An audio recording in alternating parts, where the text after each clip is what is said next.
Recorded live from the Maddie Johnson podcast studio at GOT Sound Studio in Columbia, South Carolina. This is the All About Nothing podcast. The views expressed on this program are the opinions of the host. Some content and subject matter may not be appropriate. Listener discretion is advised. Listeners are encouraged to follow the show at theallaboutnothing.com for links to social media and more.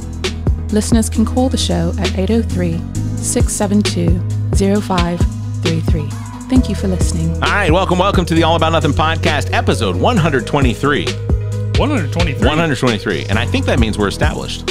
Congrats, guys. Yeah. It was established on episode 1. Oh, yeah, I would do not go back and check episode 1. I'm asking you. It's basically Pharrell on the bench. I'm asking you as nicely as I can. Welcome back, co-host and Twitter retweeter of the stars, Zach King. Thank you. As well as DJ and PJs, Trent Clark. I'm just kidding. You're not wearing PJs. Trent doesn't know why. I have PJs on today. Trent doesn't know why. He doesn't know. No. Oh, well, then tell him.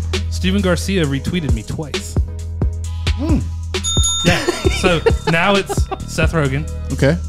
And it's been Kevin Smith. And now Steven Garcia. So you had a drunk, a stoner, and... 2 stoners and a drunk. Sounds like people get on Twitter when they're high and... Well, hey, I'll tweet that Steven guy. Garcia tamed them tigers. I give you that. Respect to him. So we're going to welcome our guest here in just a second, but real quick, I did want to ask for some help, and I'm trying to fade this down so it sounds more sincere without the cheering. Quiet people.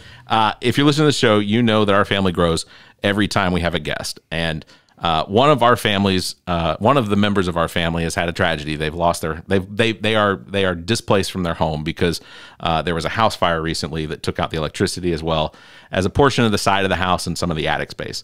The Diligent Dabber is the host of the podcast, The Dad Who Dabs. They have set up a GoFundMe account. I'm going to put links in the show notes. So if you can, just regardless of how much you can give, just if there's an opportunity, they're only asking for $5,000, and that's basically the expenses of the hotel that they're having to stay in because, times aren't as great in some of Western Massachusetts as they might be in Eastern Massachusetts. So now let's welcome. Hotels aren't cheap. They are not cheap. No. I almost got distracted, and now we would deviate down the expensive You didn't introduce yourself. Everybody introduce. Oh, yeah. I'm Barrett Groover. Groover. Thank you. Hi, Barrett. Hey. I hope everyone's having a great week. This is going to be start 2. 123. Yeah, thanks. So we're going to welcome our phenomenal guest. We have Carla Litrenta. You got it. Did I pronounced that correctly? Nailed it. Thank Welcome, God. Carla. Thank you. I watched and listened to Bill Kimler's interview, and I definitely called him Bill Kimler several times. And the man didn't correct me, so elect him. Bill is very nice. Yes. Bill has like a You little call my tally friend Matt marks. Mr. V. Yeah, exactly. Because that's a tough Oh one my too. gosh, and I did mess up Villardebo, didn't I? Couple times. Yeah. We'll Mr. talk V about it sounds later. So cool. Matt still talks to me, so I'm He's a good guy. fortunate in that. So he damned me over the boiled peanut comments. yes, he did. So Well, I don't out know to why you boiled can't just peanuts. eat both. Is it an issue with like texture or what is it about the? It's just slimy, man. No, that's Yeah, gross. I'm with you. You're with? Thank you. No way. I'm a on the southerner boiled born and peanuts. raised, but it's gross. Hard pass. So we're just going with roasted peanuts. I think that's what won. Roasted. And then your buttered peanuts. How Hold else on. would you define Butter? Yeah, Creamy peanuts. Remember when you mash them in there? it's just peanut buttery? butter. They're buttery. Oh, I was like, what butter? I don't see what the issue is. I This swear. sounds weird. Carla Litrenta is the Democratic nominee for South Carolina House of Representatives for District 66. Thank you very much for being here, Carla. Thank you, guys. We're Thank gonna you. jump into your campaign and all of what you're running for. But first, tell us, why are you running? Okay, there are a lot of reasons. Yeah. But the short version, I am just kind of sick of what I've been seeing every time I turn on the news, every time I listen to a podcast, every time I talk to somebody about politics, about what's going on. The divisiveness is something that's been just growing, and to me, it's ridiculous. Nothing is happening because we have the same people in the same jobs pushing their same agendas, only getting even more radicalized. Yeah. So we have a crazy fringe left, we have a crazy fringe right, and instead of coming together, it's been pushing apart and apart and apart and apart. And I remember the morning I woke up and I found out that Trump won the presidency, and I was slightly hungover. I was in disbelief. Yeah, we all were. My husband and I were just like, really? You know? And ever since then, I kind of had this nagging feeling like I should do more than just complain and talk and you know, debate my friends and families and anyone that will listen, basically. Right. And this brand new district, 66, popped up. I live there. And I said, let's give it a shot at the, you know, encouragement of my York County Democratic Party chair, John Kravelovich. Who's awesome. Well, shout out to John for sure. Shout out to John, yes. So District 66, it's not that District 66 is new, but that this has been redrawn and renumbered. So 66 is Tega K. Am I saying that right? Tega K, as well. It's just under Charlotte.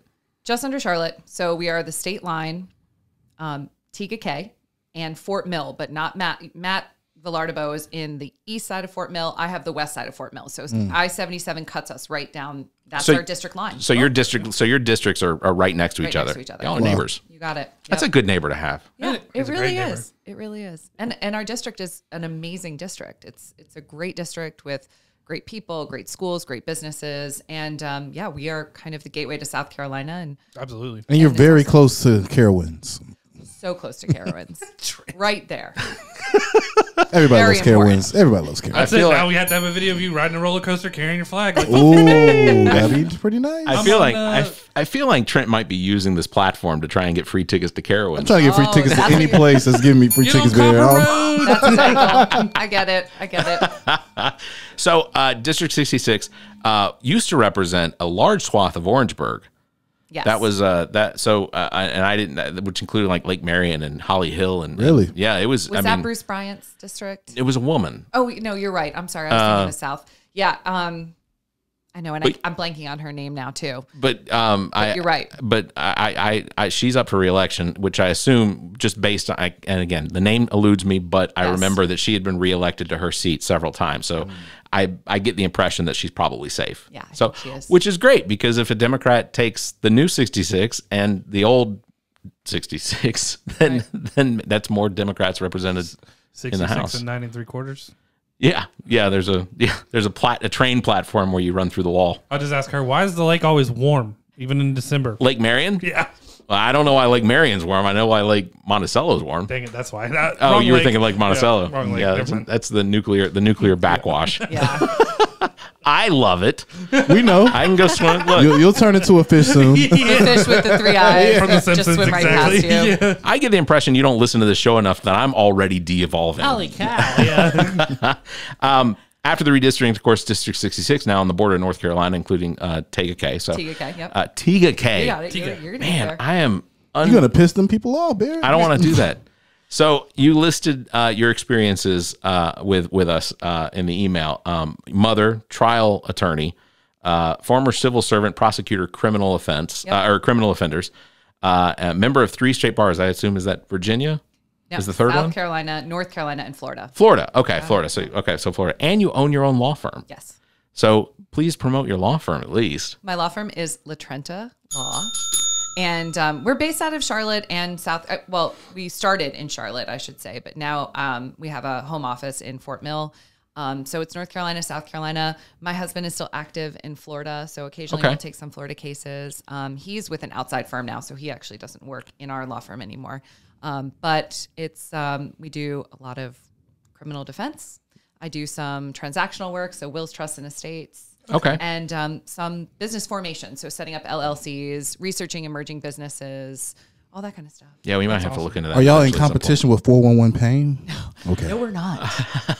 Or Hawk Law. Y'all got it. Y'all got to get. Bender and Bender. Yeah. No. So personal injury. But I do like 411 Pain commercials though. You know what to do when you're in an accident. Yeah, of course. And that's the most important thing. Got to call the police first. Right. Don't scream, call Akeem, all 3. There you go.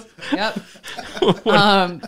Bill. Personal injury is an area that I have not entered into. Good. And I Don't they have really too many people? It Yeah. seems like it's a nasty place to enter to. I feel like being called an ambulance chaser sort of sets the tone for like you go to not good from there. You go to your neighbor's barbecue and like, what do you do? Oh, I'm a personal injury lawyer. I was like, oh, you chase ambulances. Yikes. That's Right. Of course, watch in a few years, Carla's going to tell us, "Oh yeah, can you take that segment out because I am now." Yeah, exactly. I'm getting people millions of dollars. I decided I wanted to make a good amount of money. Here I am. Those guys are virtually just Jake Gyllenhaal from what's that movie where he chases ambulances in the film? Oh yes, Nightcrawler. Nightcrawler. Yeah. They're just that, but the lawyer side of Exactly. it. There's definitely a story to tell. It could be in the same universe. I caused this wreck and I'm filming it. Yeah. Yeah, he has to fight Bill Green. Yeah, that's fair. Being a criminal defense lawyer, or even being a prosecutor, from the civil side, I guess there's a lot of experience there with police officers and things like that. Yeah. And I know that from the liberal side of things, in the last few years, we've seen sort of a trend in this idea of defunding police. Sure. But I don't think anyone sitting at this table considers that to be the actual. No. It just doesn't make sense. You can't, I'm all. It already takes long enough for them to get there. Yeah. Yeah. I mean, don't need to defund it. No. That's the issue. Working with them on a daily basis for 7 years, they are asked to do a tremendous amount of work, right? I mean, we are asking them to enforce the law. We're asking them to interpret the law in some situations. So basically do my job, be a lawyer. Right. We're asking them to have some medical background, right? They're typically right there, even before first responders and EMTs and all of that.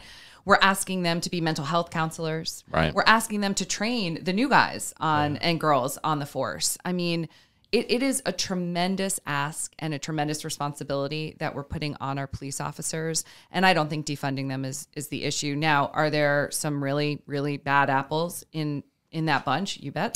You bet. Yeah. And it's scary because those bad apples, unlike, unqualified teachers or unqualified, I don't know, you name the profession, these bad apples have guns, right? And they 100%. Have a badge that they can kind of say, hey, hold on, this is my get out of jail free card, or this is my shield.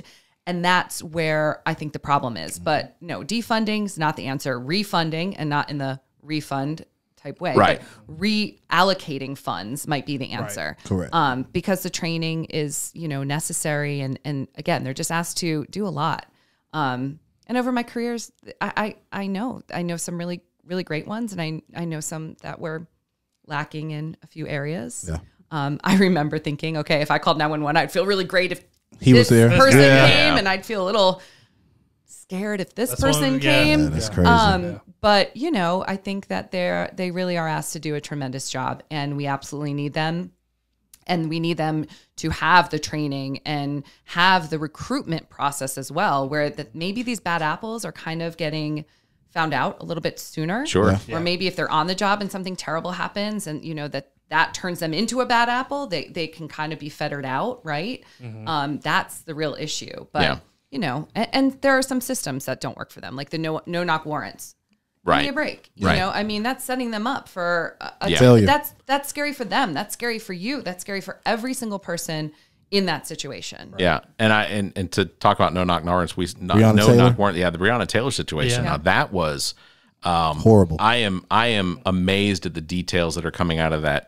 We're 2 years outside of that, and the idea that this was basically a setup by the police to try and to basically not only intimidate Breonna Taylor and her, the people that to move, but the entire neighborhood. Yeah. I mean, the city acted in a very corrupt manner, using the police force with a no-knock warrant to go in there, and they have identified now that there was a police officer who was a shooter from outside the house shooting through the curtains. Yeah, he didn't even see what he was shooting. That's insane. I mean, that's scary. Yeah. That's crazy, and that should not be happening. Yeah, I suspect that that's probably not something that's going on very often in a lot of areas in South Carolina, but I think that it's something that we always need to be at least acknowledge that it happened somewhere. It could happen here. Correct. So, sorry. No, I was just gonna say that police having proper training, as well as, and again, I think it also there's got to be a defined line as to what the police responsibility is when it comes to policing or law enforcement, because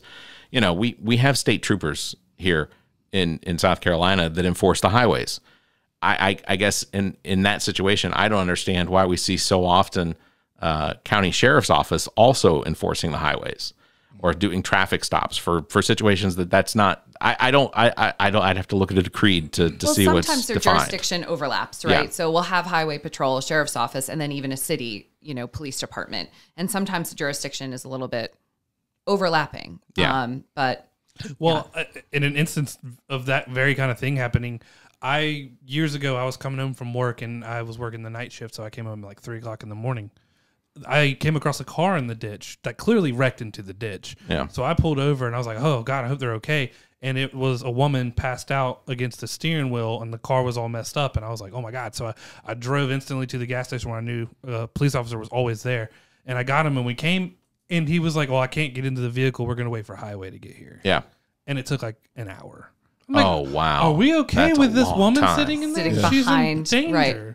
But he was probably scared, right? Yeah. Thinking, I can't do this. Somebody told me I can't do Yeah. it, so I'm not Yeah. going to do it. And Yeah. that's the thing. It's like the support system that they have, the training that they have, the infrastructure within these agencies. It's not giving them It's exactly only what like 3 they or need. 6 months, or what is it? Police training now? Oh, I'm not even sure. I don't think it's that. I it's think not it's not. too It's long. not very long. It's not very long, and they're young. You know, I mean, some of the I don't getting mean to younger sound and like an younger. old lady, but some No. of the new recruits are so young, And they're and a lot of them are fresh out of the military, Right. Like Correct. for a lot of the police departments around town here in Columbia, that's almost all they look for is they look for somebody because Military background. yeah, Know somebody that knows how to shoot. and which I don't know that should be the ultimate prerequisite for hiring a sheriff's deputy is he knows how to handle a gun. Are you good in a sticky situation? Can you talk someone off a bridge? Yeah. Don't do it. It is bridge jumping season. I'd like to just point that out. Really? When it's hot? what is bridge jumping season? Barrett, I've never heard of this. Please Yeah. do Please, tell. please enlighten me. Can't just get away with dropping that. So if you live anywhere near the coast, like people jump off of bridges into the rivers and tributaries around the south all the time. in August, You Yeah, all, and they're like, you always see mid-August. Time to go jumping. you always see a report that two people's bodies were found after whatever because they're stupid. Are they jumping thrill off of- seekers? Oh, you're talking thrill Yeah. seekers. You're not Yeah. saying people trying to kill themselves. No. It's not like Okay. it's Tuesday. Oh. It's Tuesday at I'm over 5. here Let's like, go. Barrett, what do you know about the I killing thought we were season? going to get dark. I didn't know At it. least if it doesn't end, it'll be nice water. Well, speaking It of got bridges, dark. It just this got dark the weekend wrong way. the Ravenel Bridge got shut down by some fast cars, some Chargers, some Challengers.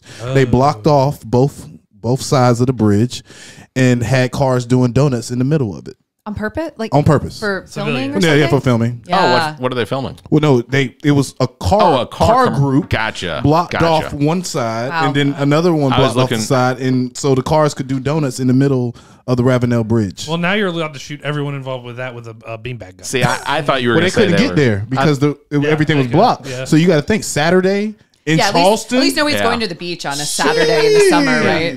I thought you were going to bring up like they're Oh. filming Fast and the Furious. Oh 10. no, you would have thought it was. You know how you get them off that bridge? You just start throwing marbles from a helicopter at their cars, Oh, that's and it just ruins them or, all. or eggs, ruin the paint. Yeah, exactly.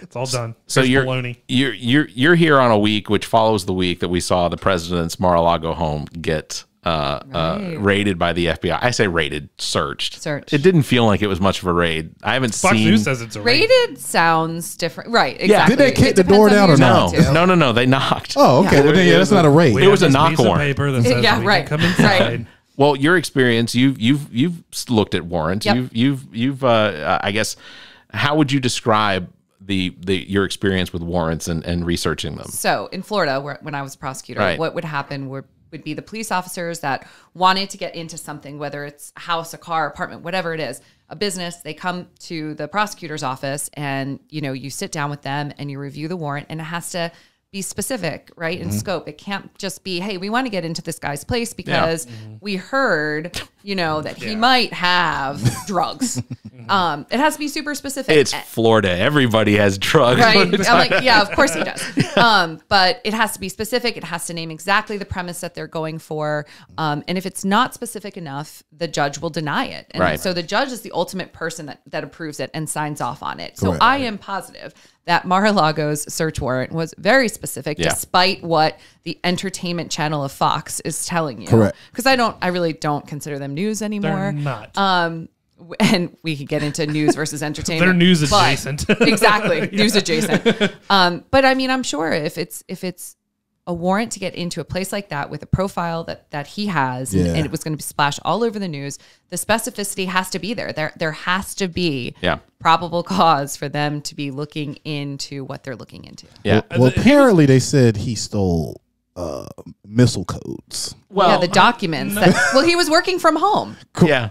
After, I was thinking the same thing. I'm like, after maybe he no longer had the job. Take Well, these.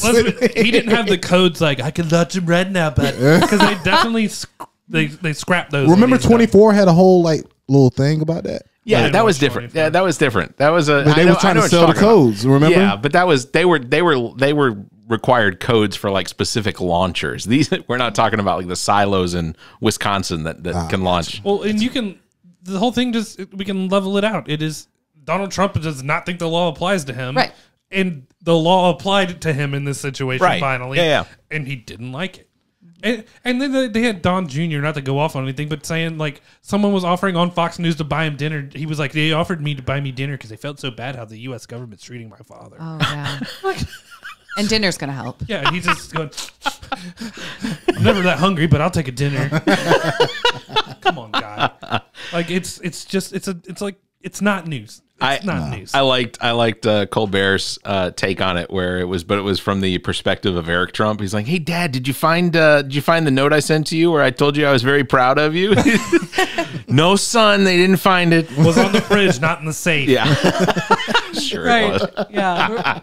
I really think, and Trump has a good reason to think the law doesn't apply to him. Because Correct. he has been slippery this whole entire time. I mean, if it had been any other person, they would have been nailed a couple of times. Oh, yeah. So he has a good reason to have that kind of bravado and that kind of ignorance about him. Which is crazy.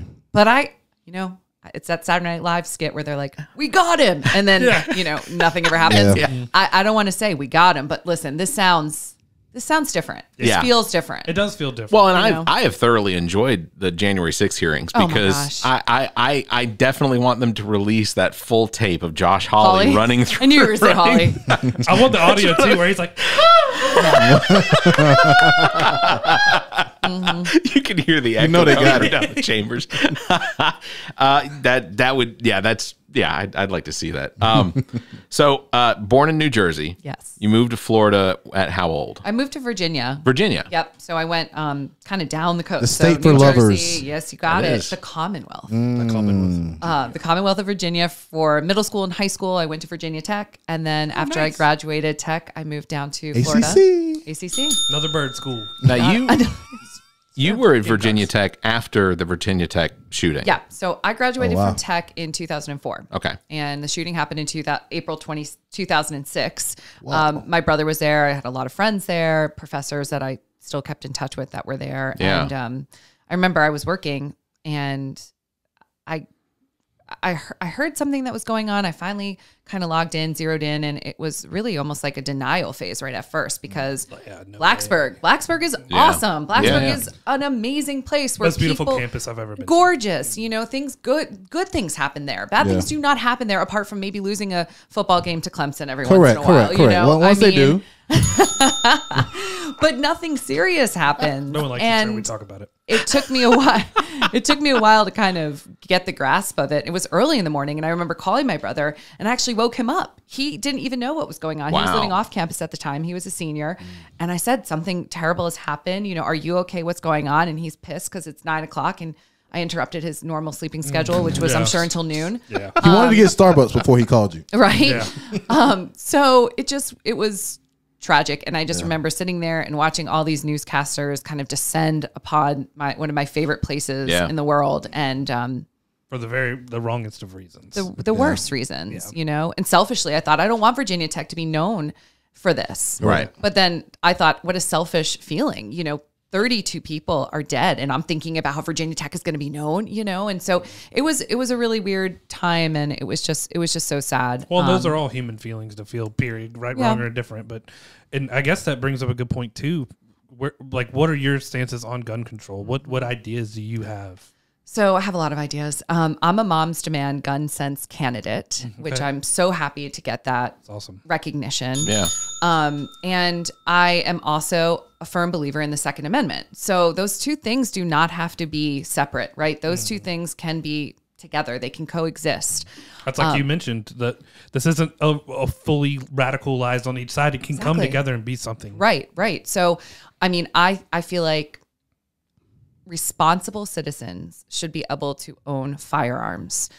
I do think that the Second Amendment has kind of been bastardized in the news a lot. I don't think that people who throw the Second Amendment around the way that they throw it around really understand what it says. Right. Maybe they haven't read it in a little while. Maybe they haven't looked at the actual words in the Second Amendment, but that's a whole nother topic. Right. But I have a real problem with high capacity magazines.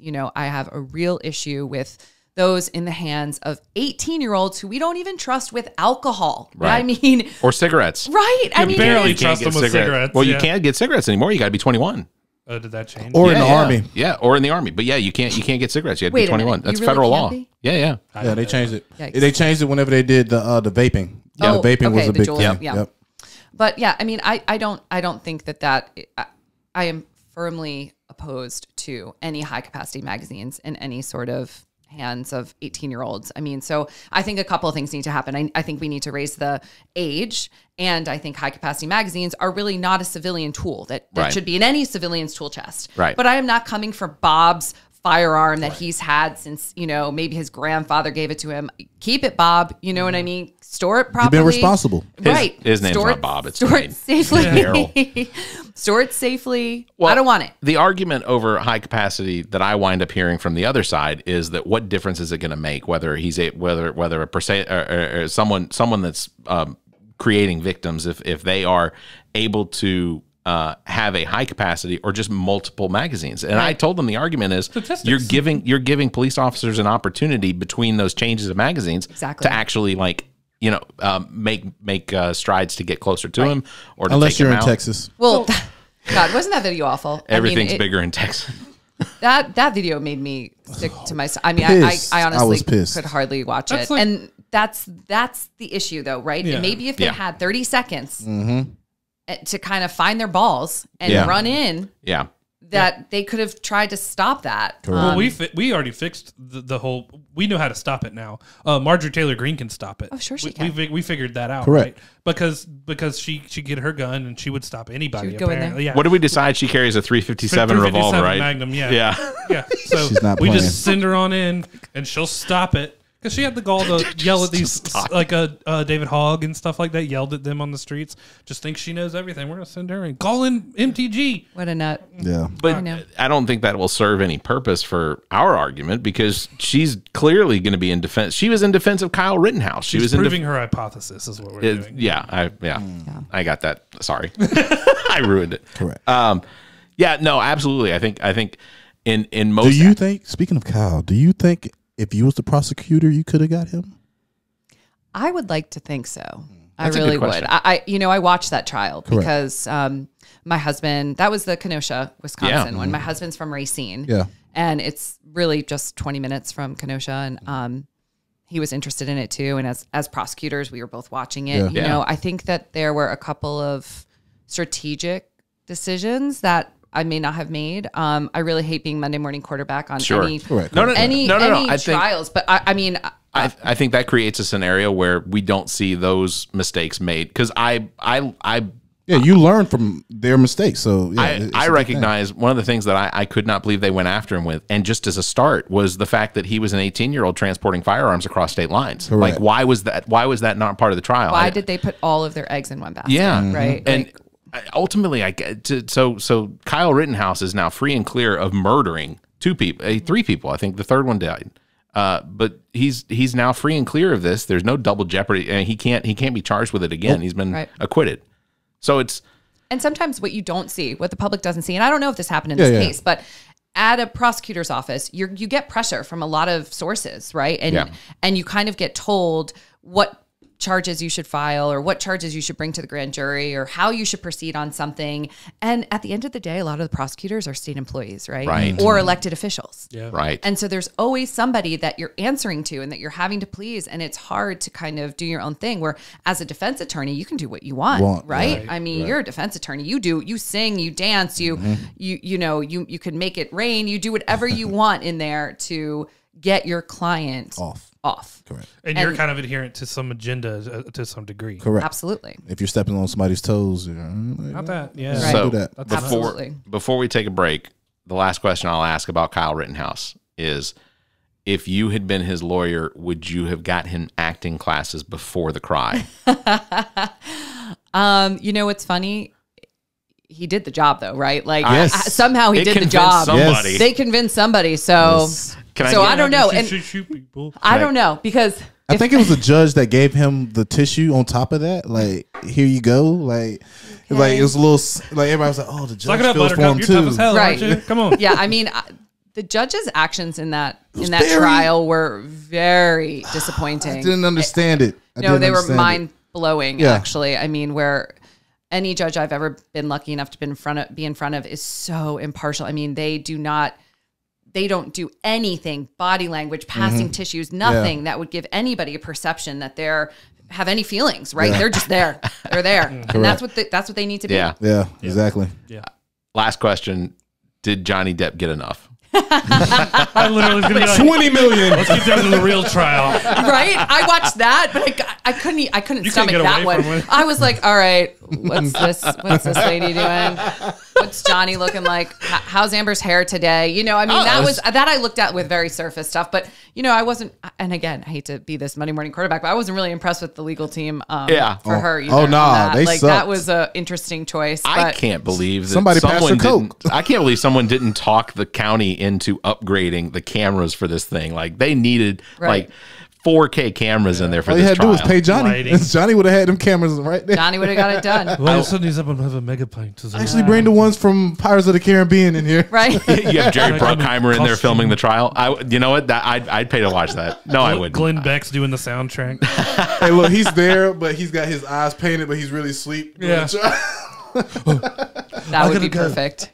And lastly, Alex Jones, $40 million, right? It was Speaking of 40? the worst lawyers in the planet. Yeah, yeah. 45, So- 45, So I think. yeah, Have you ever- intentional, right? That was Yeah. a I worst mean, their client. mistake. It had to have been. It had to have been, But and they I don't waited till even the end. blame them. Like, This is somebody with an agenda. I truly I got a thought they were reputation. defending him. I thought they were defending him up until that point because I saw, We you know, spoke about it there last time. were It's little like, things here and there, but but as soon as they got to the last day of the trial and he was like, here's all of your text messages for the last 2 years and you lied Yikes. under oath. And he had to wait, Right. what, 10 hours or whatever it was? How long did he have to wait to like bring it in? 10 days. 10 days. Yeah, 10 days. He gave it 10 days. Is that a requirement? Do they don't know. So yeah, I didn't understand this. Like I think what he did was he basically said, "Hey, you guys sent me this information.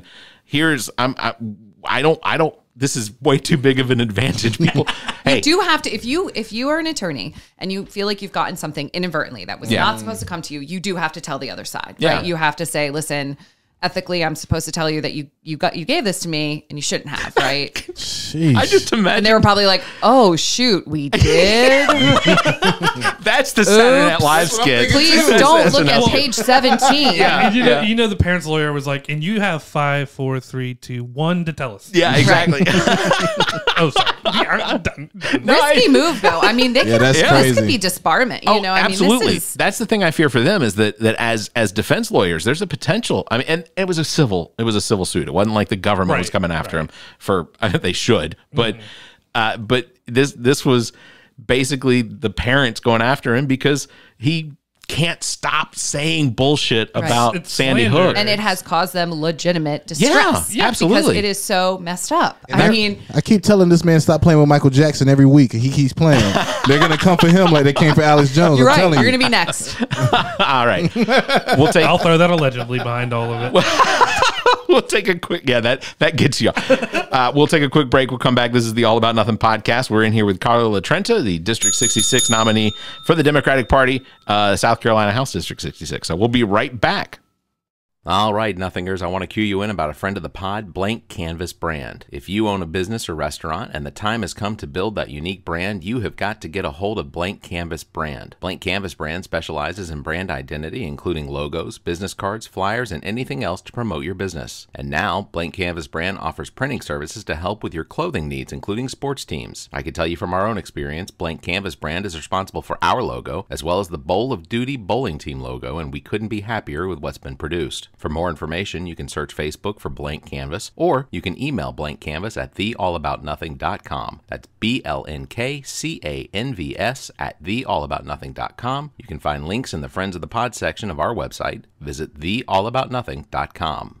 Hey everyone, I want to take a quick moment to mention one of our new sponsors, thepaintedmoment.com. That's thepaintedmoment.com. Check this out. Have you ever taken a photo with your phone or digital camera that would look amazing as a watercolor canvas painting? Well, now there's a website ready to take your photo and turn it into digital painted moments. This is how it works. Visit thepaintedmoment.com, follow the instructions, and your digital photo will be enhanced and returned to you with links on where you can have an image printed to canvas or whatever else you'd like to do with it. We've already got a couple of these enhanced photos hanging around the house, and trust me, you'll love what comes out. Thepaintedmoment.com. Create a painted moment in time from your digital photos. Thepaintedmoment.com. Seriously, check them out today. Thepaintedmoment.com. What is a vaccine? What is a virus? What is a mask? What's a Sasquatch? These are all valid questions, and to answer them in one breath, prevention, potentially deadly, potentially life-saving, and don't be stupid. Look, the coronavirus from 2019 has caused a global pandemic that continues to ravage our planet, leaving victims and survivors. But you can do your part. In the United States, as well as most countries around the world, the COVID-19 vaccine is available at little to no cost. Regardless of your politics, this virus has the potential to cause irreparable harm to you and vulnerable family members and friends. We have an opportunity through the efforts of medical science to balance the scales against this disease and its variants. And look, I don't understand how the vaccine works, even though I've heard it described countless times by countless experts. And even though none of that makes any sense to me, I do recognize that the money and effort spent on the vaccine has not been wasted. And it's not a global positioning transmitter being embedded in your arm. You're holding that in your hand, listening to this. So get the vaccine. Protect yourself. Protect your loved ones. Hell, protect the guy standing behind you waiting on his taco supreme and nacho fries. Let that be the reason his organs shut down. For more information, visit covid19.nih.gov for actual science information. We have to thank our sponsor, GOT Sound Studio, and its owner and operator, Dominique Stewart, better known as Neek the Geek. GOT Sound Studios offers a variety of recording experiences from music, voice, and instrumental recordings and production, as well as podcasts. GOT Sound Studio is located in Columbia, South Carolina, and operated by the most talented producer and engineer in the business. GOT Sound Studio is a Black-owned business. Bring your recording business needs here. You can find details on their Facebook page or by calling 803-243-2302 or emailing gotsounds@theallaboutnothing.com. That's gotsounds@theallaboutnothing.com. You can find links in the Friends of the Pod section of our website. Visit theallaboutnothing.com. Hi, this is Matt Villardebo, candidate for South Carolina House of Representatives, District 26, and you're listening to the All About Nothing podcast. All right, welcome back to the All About Nothing podcast. I am Barry Gruber, Zach King, Trent Clark. You're joined by Carla Litrenta. Thank you very much for being here. She is the Democratic nominee for House District 66 here in South Carolina. We'll put it in the show notes, but we're going to link all of your campaign, whether it's social media, as well as your campaign website, and you'll also be able to find details on how you can donate to the campaign, because one thing that I have found out from Democratic candidates in South Carolina, they do not like asking for money. True story. I will ask for money. Oh, okay. Thank you. For other people. Correct. I won't ask for it for me. Judd was asking for money, so I'm at least I saw that one. Yeah. Yeah. No, yeah, and Judd's good about using. Well, his social media team is good about making sure to go out there and do that. Let's give Judd some credit. No, I'm not saying that. No, I'm saying, but it's good to have. You can always have that fail safe of being it's not me asking for money. It's me asking someone else to ask you to ask. I'm going to blame you guys for any bad tweets that come out of me. That's cool. Solid strategy there. Like, he has all our faces on the thing of his Twitter, so we're good. Oh, I don't have access to the All About Nothing Twitter. He revoked it. I did not. Did I? Yeah. Oh, I'll fix that. He revoked it? My bad. Oh no. I don't even know how that would happen. I don't think he actually revoked it. It's just bullshit. I just can't access it anymore. Oh, well, the password is exclamation mark. That's it. It was a dang Enigma code that I don't have the Enigma machine. I had to resurrect with a Ouija board Alan Turing and figure this thing out. Yeah. That's good. So we do have Carla in here this afternoon to discuss her campaign. What is one of the issues in District 66 now, specifically that you think needs to be addressed by the state? Well, our district is really great. I have to say that. We have amazing schools and our infrastructure is okay, but we're growing, right? Charlotte has the potential to kind of squash us and take us over. And we don't want that to happen. We have a lot of people moving to TKK and Fort Mill from the north because they recognize that a lot of people can work from wherever they want, right? They want better weather. They want better taxes. So we have a really great thing going. And I don't want to see it squandered. I don't want to see it trampled. I don't want to see it just kind of all of the great resources that we have kind of just bled out because we have such an influx of people coming in. So I think, we want to make sure that we are retaining the quality of life for the reasons why people want to come there. And our schools are really kind of one of the best school districts in the state. Yeah. And I want to make sure that we're keeping it that way because I just saw recently that people were talking about a shortage of teachers. I don't think there's a shortage of teachers. I think there's a shortage of qualified teachers, right? And I think that there are less incentives for people that are on the job to stay on the job and not be home with their own families or go into another profession. And so I want to make sure that I keep what our area has going for it and make sure that our resources are allocated in the way that our schools still get the money that they need, that our roads still get the money that they need. Our roads can improve. Listen, we're in South Carolina. What district's roads can't improve? But I want to make sure that, the qualities that we have in TKK and Fort Mill just stay there and it keeps being the reason why people moved there. Those need to keep up. Right. And I think a lot of that is just good planning sometimes because when it comes to some of the areas around here, we've seen such an expanse like the Irmo area or Chapin. Chapin. As we see now. You look at some of that growth and you just look at it and you go, why didn't we plan better for that? Right. Because it happens so quickly. And then everyone just sitting there kind of scratching their heads thinking, oh, how did that happen? Yep. So I can kind of see that happening and I want to make sure that we stay on top of it and we do what we need to do. Up in TKK, do y'all have an influx of people from Ohio and Michigan coming down? You know what? I feel like it's more Chicago area and New York. Huh. So you're getting the Chicago and New York people, and we're stuck down here on this side of Chapin. Correct. With the Michigan and Ohioans. I Correct. think that's it. Michiganders. Michiganders. They love it down here, man. That's at least what I've seen lately. Yeah. Well, and to be fair, my mom's side of the family is all Michiganders, so I feel like there's shout out to Miss King. There's a little bit of a tie in there with your with the ganders and isn't geese or gander? A gander of geese is more than one. Yeah, it's more than one. Why did you use that accent? A murder of crows. We're gonna keep going down this road. Geese are the worst. A congress of baboons.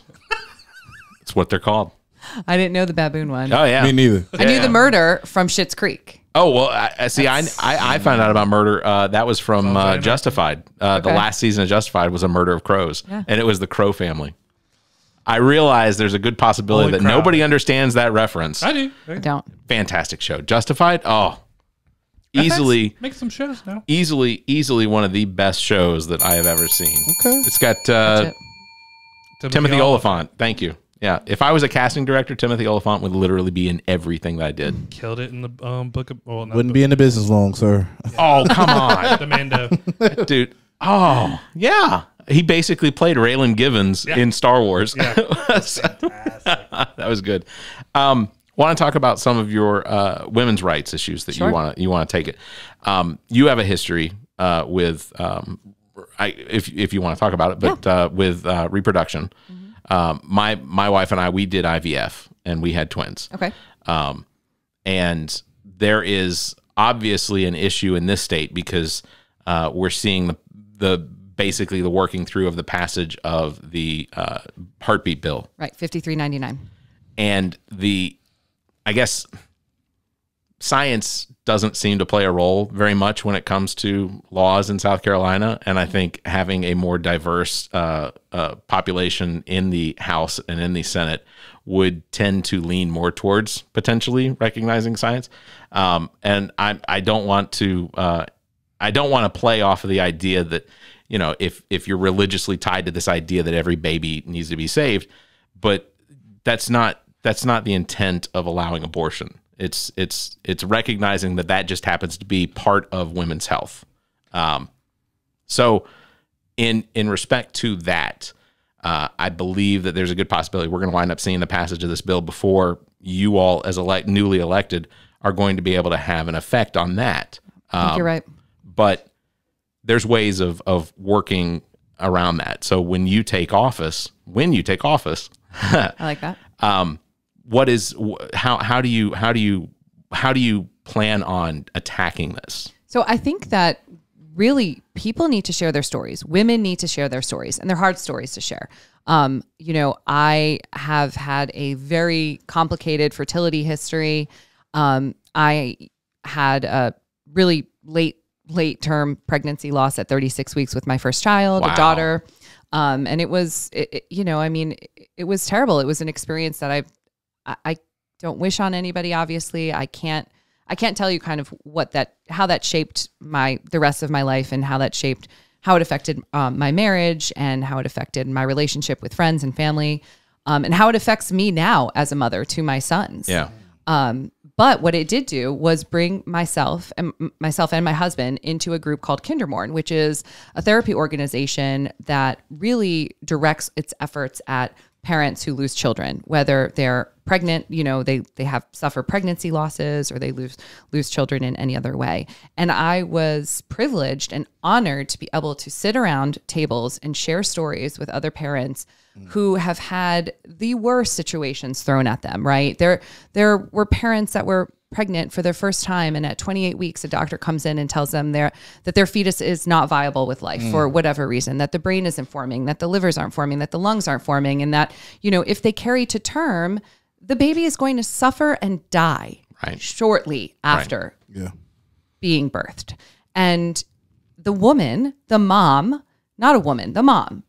is going to have to carry a child for 9 months, knowing this. I mean, living with this and understanding this. And that's just something that just shouldn't happen. So I really think that sharing stories needs to happen, because I can't imagine that with some of the things that McMaster says, and with some of the things that these House members say, do they know any women like me? Do they know any women who have had these situations happen where it's like, all we want to do is have children. We are not using abortion as birth control, right? We are desperate for children. Yeah. And yet still abortion as a healthcare procedure has to be used. Yeah. And for whatever reason, people can have their moral belief. People can have their religious beliefs. People can have their own personal beliefs that are not tied to moral or religion. And if you don't want to terminate a pregnancy, don't. Right. To you. Right. But to have somebody in Colombia mandating and stepping in between you, your family member, your partner, and your doctor is absurd. And I cannot believe, I say this every time I talk about it, but I cannot believe that this has become, such a reality in 2022. It pains me. So just sharing stories. I mean, even yesterday at the House Judiciary Committee, one of the representatives, and he's a Republican, and now I forget his name, but he said a doctor called him and shared a story, and it was a tragic story. And he said, now I can't even vote on this bill. Wow. Now, I would have loved for him to vote no. Yeah, exactly. That would have been a little bit of a better punch. That was your opportunity. You aren't that. So I'd rather stay silent than vote. That's one of those arguments. Kind of a bite without teeth, right? It's like that's one of those. That's one of those arguments that when I hear someone say something like, and usually a man, about how abortion's wrong, we got to save every child, that sort of thing, and then when you ask them questions like, well, what if it was your daughter? Right. So let's say your daughter, on her way home from a movie, winds up getting attacked and raped, and then is pregnant now. And then you find out the person that attacked and raped them, was their brother, or let's create a scenario that you'll recognize. To be their brother, just somebody that she didn't choose to have a baby with. But make it. But you have to almost shock them into the idea that what they've considered to be like normal for them is absurd, and it's a miracle. We can't terminate a miracle. No, the birth of a baby is a miracle. I will give it to you. The amount that a woman has to go through in order. Yeah, I know, but the amount that a woman has to go through to go from being pregnant through the pregnancy all the way to giving birth, and just the sheer just violence that goes on with that. I cannot imagine a scenario where I, in some sort of form of power, look at a woman and go, no, you're going to have to carry that unwanted baby for the rest of. Especially think about ages too, right? Like they were talking about, okay, you're saying women. What defines a woman? Right. You know? So this 10-year-old, 11-year-old, 12-year-old girls that are able to get pregnant, they're getting pregnant, their bodies will be destroyed. Their reproductive systems could be ruined forever. Yeah. Right. What's the sanctity of life if you're talking in that situation, right?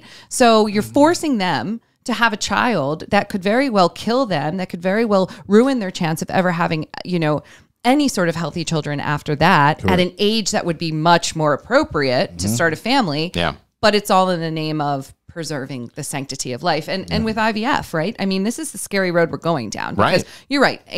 The House Bill 5399 will probably be said and done by the time I'm in. But they're starting to talk about life starting at conception. Well, you know very well because you're a former IVF patient. Yeah. And I hope you don't mind me saying patient. But you and your wife.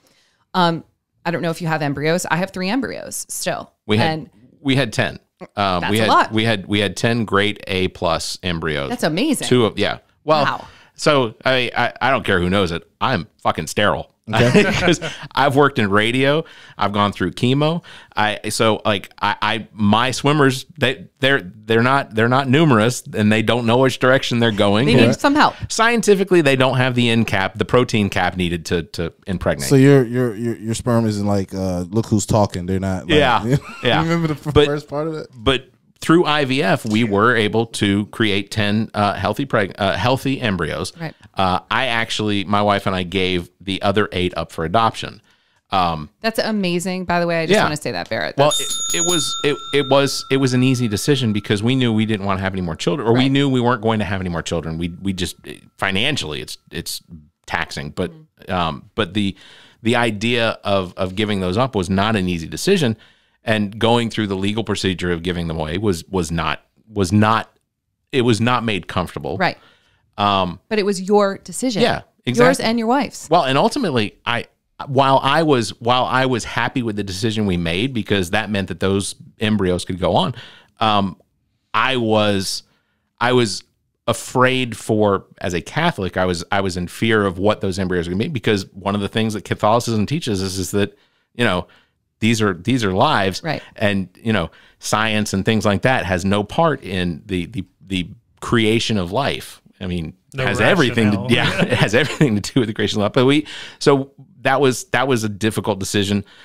But ultimately, I left it up to my wife because I'm not going to force anyone to be pregnant. Right. That's absurd. I know. No. And it's a hard decision, and it's hard. I mean, I remember when we got the paperwork, there are certain things that you have to say even before you start the process. And having those conversations with my husband was hard enough. If I had an outside authority figure telling me what I have to do with my embryos, no. Right. And I'm nervous. Honestly, I have 3 embryos. They're in North Carolina. They're stored in North Carolina, which is better than a little bit left-leaning state, a little bit more left-leaning. But still, it makes me wonder and think, what's next? What's next? No one thought Roe was touchable, right? All of those Supreme Court justices that got on the bench and lied through their teeth saying that it was precedent and it was well-established. No one thought Roe was touchable, and Roe was touchable. Yep. And now, what is coming down the pike is my concern. So even if House Bill 5399 is in, when I become elected, I'm going to share my story. I will shout it from the rooftops. I will bring in women who I know. I will bring in women who reach out to me, families who reach out to me, men who reach out to me, whoever, to tell their stories and make these concepts, make these thoughts real for people and make them see what they're actually doing, what their laws mean in reality, because they are not doctors. They are not. I mean, it's just absurd to me. So that's really what I want to do. I think one of the aspects of it that drives me insane is that you do have a certain sect of right-leaning, extremely right-leaning evangelical stuff that will put out movies and propaganda about just demonizing the entire process, period. And someone who knows no better, that doesn't really have an opinion, could watch they're in hook, line, and sinker. Watch a movie and be like, oh my God, they put babies in blenders when they're 2 months born. Like that kind of crap. So I was at Walgreens a couple weeks ago and I was printing out some campaign material, and I had my baby, my 9-month-old, And I went to the photo place to get my pictures and my postcards. And the woman was so nice. Oh, your baby's gorgeous. She was buttering me up. Oh, that's all you have to tell me. And I'm like pretty happy, you know? 100%. So then she says, what's all this for? And so I'd say, oh, this is for my campaign. Great. What are you running for? I tell her, she goes, are you running as a Republican or a Democrat? It shouldn't be. I said, what difference does it make? All right, I'm ready for this. I'm running as a Democrat. She looks at me. She goes, you know what I don't like about Democrats? I said, no, but I have a feeling you're going to tell me. Isn't their brains and that they work? Right. Lots of things. She goes, they Those people want to make abortion legal at 9 months pregnancy. It's never been. You should be like, yeah, we do. Where do you think I'm taking this one? Let's go. So in defense, not to defend her realistically, Go on to but CVS. in defense, Yeah, exactly. in defense of that particular woman, I had a friend who, for his college paper in psychology, was trying to argue why abortion should be allowed up to the age of 18. Oh, Jesus. Well, that brings the definition. I brought you in this world. I can take you out. You know? Yeah, right? That's called murder. Yeah, that's capital punishment. And like, I don't know. Yeah. Did you correct her? So I was like flabbergasted, right? Because again, I'm just in line. I'm just trying to check out. You told me my baby was cute, so I kind of fell for you, but now I'm over you. Yeah. We have time. Google it. But she Show me, keeps show me, going. show me. I said, okay, well, let me tell you, because here you are in front of a Democrat, you know, and I'm here to tell you, I do not believe that. No Democrat that I have ever spoken with believes that. And I don't know where you're getting that information from. Can you tell me? You know, well, it's just well known. That's her response. And that's the sad thing. You know, that's the scary thing. And I don't want to say this at the risk of sounding elitist or like I know everything and they don't know anything. But there are a lot of people that will totally buy into what the entertainment channel of Fox is selling them. Yes. And what Tucker Carlson and Tucker Carlson likes are telling them. And they will not for 1 second stop and think, who's telling me this? What's the source? What's their angle? What's their motivation? Do I need to check this out? Right? I mean, they'll just listen to these crazy things like aborting fetuses at 9 months is just standard and we're doing it left, right, and center. And it's a terrible thing. I mean, that's actually what she was accusing me of was essentially murder, standing behind murdering babies. And I was pissed, you know, and then she went for, I can't believe you have this beautiful child and you can be a Democrat. I said, he is exactly why I'm a Democrat. Yeah. Right. That's exactly why I'm a Democrat. And I mean, but it's preposterous to me what people will believe. And I try to go around and refrain from thinking someone's an idiot, but when you meet someone like that, you're like, it's hard. You're too far gone. There's no coming back. That's it. But You're frequenting the wrong locations. No, I'm just kidding. No, and now I do go to CVS. Separation. There we go. That sounds elitist. Separation of church and state, though. You get what I'm saying? Yeah. It's like reversed now. Like just like Roe got reversed, it's like separation of church and state is being reversed now. Like they're saying with a vengeance. Y'all have to believe this. Like it's in the Bible. It's indoctrination, though. Yes. I mean, and that's really what's scary because they're aiming for people that are susceptible to indoctrination, right. And you know that's what this crew. Is that a nice enough word? We call them crew. Folks. This gaggle. Folks. That's what this gaggle has kind of fallen into. And Gander. I think that's, well, there we go. But I think that's why it's very important to support organizations like the ACLU and the FFR, the Freedom from Religion Foundation, because they will call people on their BS, and somebody's got to keep somebody in check. Correct. I know. Period. Whether it's the left or the right, if you're going to cross a legal boundary, a lot of people are scared to say anything about it because it's kind of like, what are you going to do? Right. Yeah. People, there's religious organizations, churches, and stuff that break the Johnson Amendment 24/7. Yeah. Constantly, and there's only a select group of other agencies that will come in and say something and stop it. Right. And it's not because, hey, you're religious and we're gonna like just crap all over you. You're breaking the law. Yeah. There's another reason, right? Yeah. And Like Waco. But then they go like persecution. It's like, dude, that ain't it. It's just hard sometimes to keep track of the backlash, you know, the whiplash, I should say, of getting, okay, now this is good. Just like the cops, right? Like, we're not defunding the police. The cops are, oh wait, they raided Mar-a-Lago. Hold on. Let's think about this. Who are these authority Defund the figures? FBI now. Exactly. This doesn't seem right. So it's just such a whiplash when you're fighting for whatever happens to be convenient for you at the time. You know, I agree with it till it disagrees with me. I've written now 2 blog posts on our Facebook about specifically with the idea that I'm tired of allowing people to not recognize that they've been duped. A lot of people said very well said on it. Yeah. A lot of comments. The scariest thing you'll ever face in the world is the truth. I'm a literary artist. It was pretty nice. You wrote it real nice. Can't wait to read this. It was in all caps, right? Yeah. No, but essentially the idea is that I'm just because you heard it on Facebook or just because you heard it on Fox News. Look, Fox News has had to go in front of lawyers and judges and say, look, we recognize that this is an entertainment value. Yeah. These are characters that Tucker had to do it. Yep. Yeah.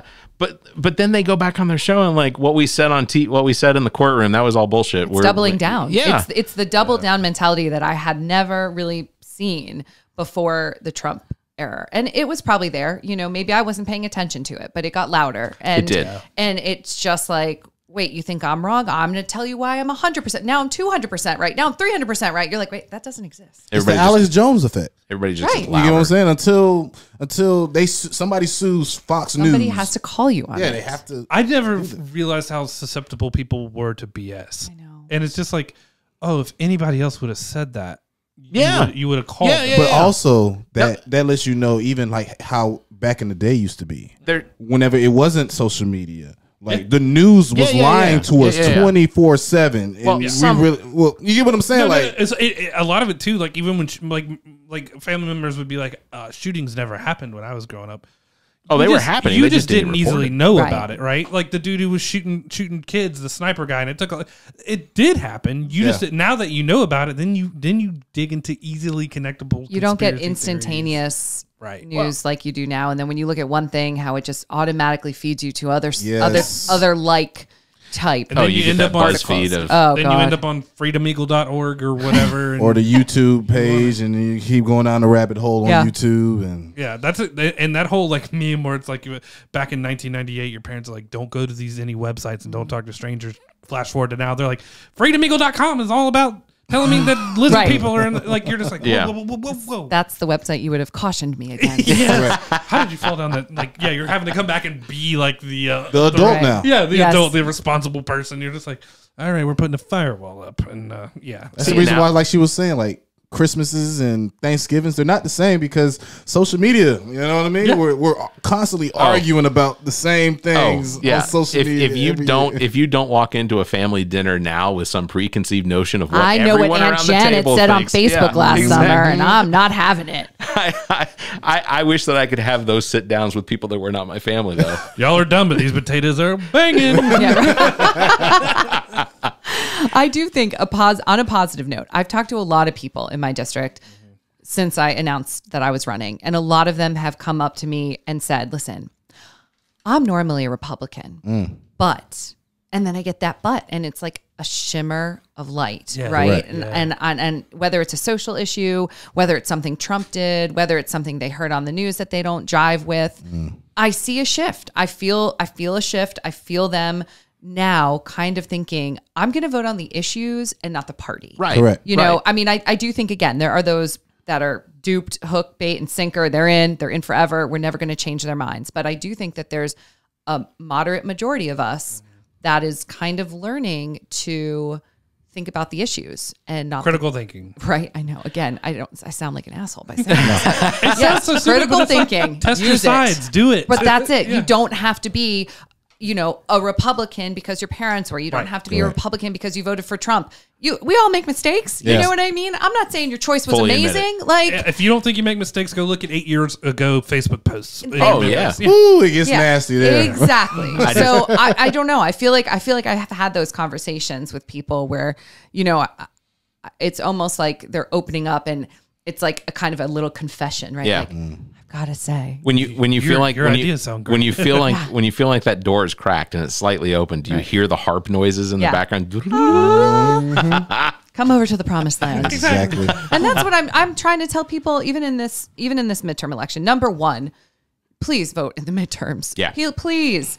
I mean, we know now Most how important. important state government is. We know what state politics can do, you know, and so Directly affects you. correct. And what the Supreme Court is doing is looking like they're just trying to give away their power left and right. So now the states are going to be in charge of a lot of stuff that really matters. Right. So number one, go and vote in the state midterm. Number two, know your candidates. Correct. And don't feel obliged to vote for one party or another. You know, I don't think you should go in and get a Dem ticket. I don't think you should go in and get a Republican ticket. Right. And just because you vote for somebody like me does not mean that you have to be like Bernie Sanders' next intern. Okay. I've done Like- it now. I'm buying a Prius, trading in the F-150. Bernie, Right. earphones, earmuffs, Right. earmuffs. Sorry, She's- Bernie. You don't have to go home on Thanksgiving and be like, Mom, Dad, I'm a Democrat now. Democrat now. Just vote for somebody that you want to vote for. You want to vote for a decent Yeah. person, or do you want to vote and start putting us backwards? Yeah. Vote That's ideas, it. not parties. Right. Like, let's just- if a Republican comes and has the best ideas ever, and he's like, "I'm just really good with budgets," I'll be like, Okay. "All right, let's That roll." totally makes Sounds sense. good. This is necessary. Oh, all right. I know. Now, since you are a prosecutor, Yes. what's your marijuana policies? I am all for legalizing marijuana. I mean, fully I say fully. Yeah. recreational. I mean, fully. Why Okay. hold back at this point? Let's skip the step where everyone goes in like my back. Well, and also that leads to a lot of administrative BS, Correct. right? I mean, a lot. When I was a prosecutor and I prosecuted, especially the misdemeanor marijuana offenses for like kids, you know, 19-year-old, 20-year-old, that didn't make me feel good. Yeah. That didn't give me like a warm, fuzzy feeling when I went home thinking I really got that 19-year-old with that, you know, little baggie of weed. Right. I'll show him. It's 650 in South Carolina. It's messed up, you know, and it can affect them it can really, really affect them. Oh, for sure. For later in life when they do, their critical thinking is different at that point. And They think they got a mark and might as well keep doing whatever. Or, yeah. that's it. Like, you know, and it can kind of set them on a path that doesn't need to be defined as their path. Right. And you know, we trust people with alcohol. We trust people with cigarettes. Why can't we trust people with marijuana? And I know why. Big Pharma, and you know, if we started trying to slow opening the that down. floodgates, Yep. Yeah. exactly. But my father passed away of cancer, unfortunately. My father-in-law just passed away of cancer. Both of them had dabbled in the marijuana towards the end because it was the only thing that really gave them relief. And So it improved their life, the living Correct. conditions that they went. it improved the shitty That's- condition that That's they all were I need. in. That's all I need. To a certain extent. And, you know, and I remember my mother-in-law, I hope she doesn't either listen to this or kill me for saying this, but my mother-in-law like called us. How do I get marijuana? You Yeah. know, telling my husband, your dad, I think it'll be the only thing that'll help him. These pills are tearing up his stomach. He has no appetite. This is terrible. Yeah. He can't Correct. sleep. And my husband flew up to Wisconsin and, you know, they ended up Figure stuff out. they figured stuff out. But it was very helpful to him in that situation. And I didn't want my mother-in-law, on top of losing her husband, to feel like some sort of common criminal. Right. Correct. That's Correct. ridiculous. Yeah. I had a Totally agree. I have a- Mother-in-law's like, hit up the prosecutor. So let Right? her know we need this. Exactly. Vote. Like, Blue. it's just, I mean, and it's not, it's criminalized because of reasons that, again, it will take hours to kind of get into and dissect. They But want us to still take pills. at this point, Big Pharma is just too, it's too controlling and it's too powerful, and we need to shut it down. We need to get the tax money into South Carolina. Okay. Why aren't we doing that? Like, These roads will be done with hemp. And right. we'll be And good. then, Exactly. you know what else will happen when we legalize the real stuff? All this synthetic crap Yeah. Get out of here. will get out Yeah. of here. You know, I don't know Delta 8. I really don't know Delta 9 that much, but I know that there are all these things that they're trying to do on a daily basis to make Tiptoeing. it one ingredient off of what is actually illegal. Right. And I just don't think that is productive in any Probably way. not safe. Exactly. there's- Probably not yeah. safe. Can't get weed, so I'm doing potpourri. Diet some salvia. weed. Right? Yeah. Yeah. So, I mean, God. come on, show us some respect. Yeah. Thank you. Show us some respect. Show us that we have control. Show us that we can make our decisions for ourselves. And, you know, Yeah, and it's just like you said, it's the pharma, it's the paper people, it's oh, sorry, you don't like capitalism now? Right. And in Right. South Carolina is, you know, Yeah. the cops need something to pull you over. We got a lot of farmland here. Let's We got a lot of underused farmland. Yeah. We don't grow tobacco. We don't grow cotton here anymore. This is not a textile state. Aiken but it still grows cotton. But it could be. somewhere along the beach. You can use industrialized hemp for unbelievable number of products. I mean, you mentioned roads, Literally, you could asphalt. almost fix the roads with it. We're having earthquakes now fairly regularly here in the Midlands. You know, Shout out to Elgin, right? No, is it Elgin? Yeah, whatever. Yeah, Elgin, Quit trying Lugo. to open the upside down, guys. It's not working. So hard sell. Obviously, we can't vote for you, and for the vast majority of our listening audience, they can't. Right. But convince them to donate to your campaign because ultimately changes in South Carolina politics will have an effect That's it. on politics all over the country. And even if our listeners can't vote for you per se, it is great for people like you, candidaats like you, to come on this show and encourage people to go find that person that is running in their district that agrees with them. Ballottopia, scvotes.org. If you put in your name and your address, it will show you a sample ballot. Then you get those names and you research those names. Now listen, it's going to take you about 10 minutes, okay? But this is the future of our state. These are the laws that you are living under. Right. And even if you're not in my district and you can't vote for me, every dollar that I get is for voter outreach. And you're right, I hate asking for money. I really do. But that's why we raise it, right? Politicians, and I'm not raising $1 million. I don't have any PACs coming and saying, how much can I give you? What's the, what's the top amount I can give you? What's big marijuana got to do to get you elected? Exactly. Big marijuana. But no, every dollar, I mean, just to give you an idea, to send out a mailer, it's, one round of mailers in my district, which is about 32,000 registered voters, about 16,000 households. Yeah. One round of mailers could cost me $9,000 Yeah. easily. One round. And you need to touch a voter 3, 4, 5 times before they actually remember your name. So this is the type of money that even a state house election needs to be successful. Yeah. And unfortunately, my opponent is backed by Ralph Norman. Oh, you know Ralphie? nice. Yeah. And they've got a lot of money there, and a lot of really super uber conservative views. Uber conservative people, which I don't think will serve the people in South Carolina. Not the majority of the people that I've spoken with. You know, maybe the people that are loud, that we hear from a lot, but not the majority of people that are out there in the middle. And I want to encourage the people in the middle that they can actually do something. You know, I also think that sometimes inaction comes from a feeling of, I can't do anything. I can't change this. Right. No, there are more of us than there are of them. Yeah. And when I say us, I mean the moderate majority, right? Correct. Common, good, common sense type people. Right. There are more of us. Yeah. But sometimes they're louder. Yep. So we need to show up. Right. Exactly. And that's it. And- ignore the confident, stupid people, as That's Jim it. Jeffrey put it. Oh my gosh. And speaking of showing up, make sure and we're gonna give you an opportunity to shout out one more thing at the very end. But before we get out of here, I do want to make sure you do check your voter registration, because I'm going to keep saying this over and over. States are playing games. Voter registration rolls with the change of guard in some of these states. We're going to see people getting purged for reasons of they hadn't voted in the last primary or things like that. And they don't have to tell you that it changed. Right. They do not have to notify you whatsoever. So go to our website, theallaboutnothing.com. There's a link at the top where you can go and check your voter registration to make sure you're still in there. Also, please, a lot of counties, almost all the counties across the entire state, are in need of poll clerks and managers to run these elections, because in order for elections to be fair and free and everything, there need to be people to run it. So please make sure that you go check out Google. Just Google your county and election poll workers, and it will take you to where you need to get in touch with people, because, again, they do pay you. It's not like you're doing it for free. It sounds like I'm asking people to volunteer. He's just asking us, guys. I keep looking at these two over and over every single time. It's really weird. There's a big arrow pointing to both of you. Am I literally doing this the whole time? Yeah, the whole time.